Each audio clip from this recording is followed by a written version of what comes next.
Nagbangutan pa ang pamilya ni Renante Cejas pagkakita nga wala na kinabuhi ang ilang kabanay tungod kay naligsan kini sa naghaguros nga ambulansya nga nagwangwang bisan walay pasahero bandang alas 6:30 kagabi duol sa kanto sa ulas ning dakbayan sa Davao.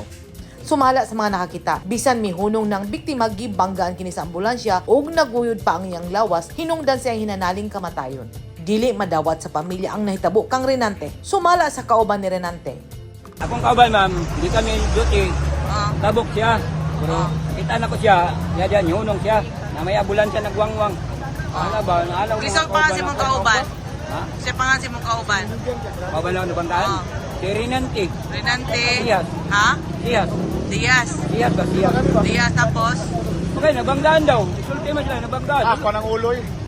Pauli na silang panamalay at banglang sa nahitabuan si Renante sa dihang nahitabo ang insidente. Saysay sa usapakan nakakita. Walay pasahero, ning ambulansya ni nagwangwang siya, walay pasahero.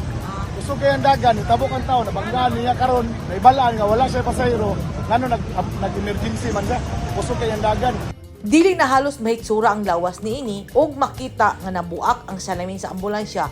Hoy, gawas na oh! Ug gani nasuko ang mga kabanay ug ilang gipang bukbuk ug tiwas ang salamin kay ana pasulod ang driver sa ambulansya ug ila kining gihagit nga manaog. Dunay tatak ang ambulansya nga Municipality of Magsaysay, Davao del Sur. Sumala ni Major Rose Aguilar, ang hepe sa Talumok Police Precinct. Naasa mong custodian driver, magpasaka ta o complain sa iya.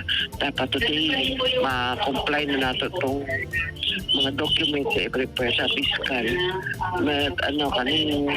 Money action taken sa Talomo po.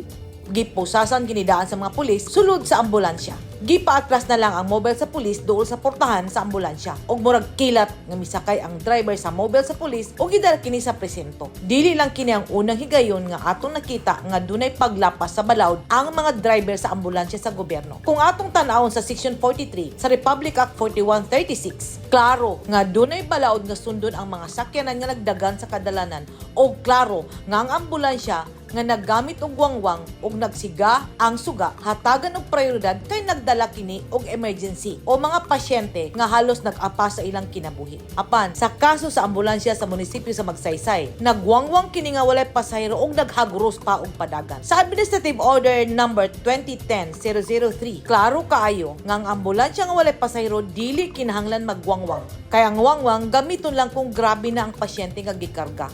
Walay sulod o pasahero ang ambulansya apan nagwangwang kini usa ka paglapas sa balaod. Nang hinaut ang pamilya ni Renante nga unta mahatagan og hustisya ang iyang kamatayon ug labaw sa tanan ibutang sa una-una sa mga driver sa ambulansya ang balaod sa saktong paggamit niini.